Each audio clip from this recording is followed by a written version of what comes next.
Today I'm going to share my essentials list for building the aesthetic physique I have now. I helped my friend Martin lose 12 pounds in just 12 weeks with this essentials list, so hopefully it can help you do the same. Number one is you'll need a no excuse system. This system puts consistency and discipline on autopilot. Do you ever have those moments in the morning where you're just like lying in bed and you're like, oh, should I go to the gym today? Oh, but I really want to stay in and sleep. And then you think to yourself and then you overthink and then you end up never going to the gym. But with this system, you won't waste time thinking about if you should be in the gym because you'll already be there. So how this works is you block out non-negotiable parts of your day.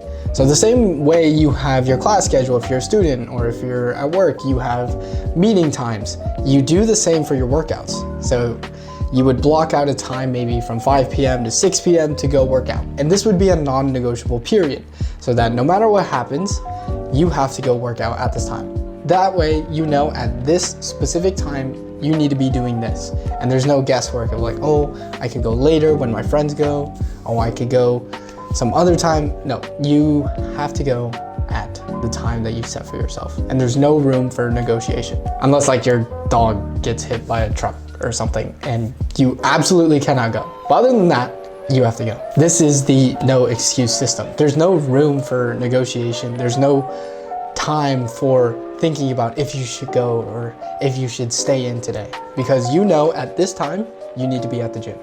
And using this system has helped me tremendously wake up at early as times when I don't want to, but still go to the gym consistently. So number two in my essentials list is knowing the nutrition guidelines. So when it comes to food, you need to have some sort of structure. So you're not always guessing what you should be eating, what you should be making for tomorrow, and what foods you can really look out for. Because when it comes to guessing what you need to do or what you should be eating, it leads to overthinking, and then that leads to never taking action or never choosing the right foods in this case.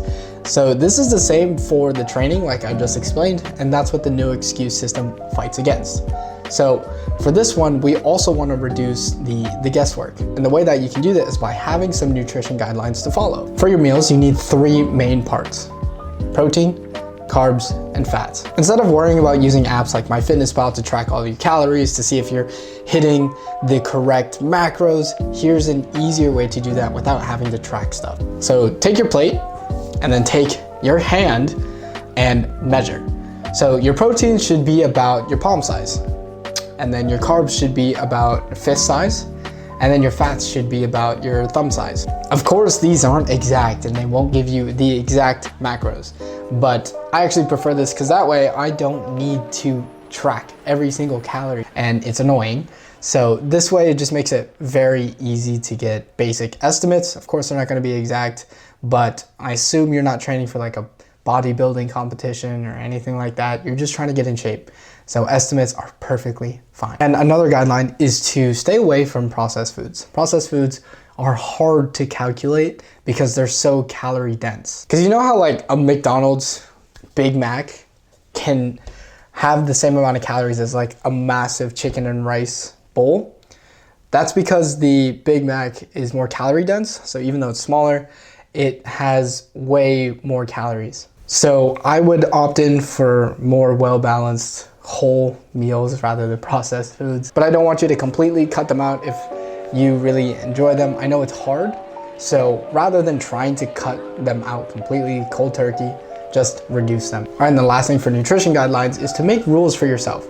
So depending on your eating habits, you want to make rules for that. So if you consume a lot of added sugar, your goal can be to reduce that. If you want to remain productive in the mornings, because that's when you do your work blocks like I do, you probably want to reduce your carbs because that'll lead to like brain fog and all this stuff, at least for me. So I don't have that many carbs in the morning. These are some guidelines you can set for yourself. You can also cut out alcohol. It depends on what you want to do. But having some guidelines are a good reference to help you decide if you should be eating something or not. And the last thing on my essentials list is having a good environment. Surround yourself with people who push you, people who want to see you succeed. When I walk into my school gym, there's at least like 5 other people that I know in there. Not to brag, you know, I just know them, right? And this motivates me to actually do better. right? Because I know them and they're in the gym working out. They're improving themselves. And my competitive nature just doesn't want to fall behind. So this makes me want to go in consistently, wants me to go in more than they do. And when you have this environment of people who are constantly pushing you forward and also working on themselves, it pushes you to not fall behind. Your friends and community can help you stay consistent and hold you accountable. Also, workouts are a lot more fun with other people. Sometimes I do enjoy to just work out by myself if I'm really focused and I don't have much time. I really like to just do my own thing, but it is nice having a workout with other people. But don't use it as a crutch. Don't be like, oh, my friend is not going today, so I'm not going to the gym. I don't know if other people do this or not, or maybe I'm just an overly competitive person, but I would use this as another day to get ahead of them. And this is on my essentials list because it can help make the process more enjoyable. And you don't want getting in shape to be stressful, torturous, or something that feels like a job, right? Because then you're not going to want to do it. How likely are you to stick to something you hate, right? Especially something that you need to hold yourself accountable for. And that's tough. Having friends in there and making the process more enjoyable is tremendously beneficial to you and the longevity of your fitness journey. And that's my essentials list for building an aesthetic physique. If I didn't have these 3 things, then I would not be where I'm at today. And before I end this video, for those who don't know, I'm Morgan, and I help people build the head-turning physique they've always wanted. And I do it in a way that's not overly complicated, personalized to your specific needs, and it's something that you can have for the rest of your life. And if you want the exact blueprint I use to build my physique, you can go down below in the description and download the No BS Fat Loss Blueprint. It's completely free, and I hope it helps. Yeah. Bye-bye.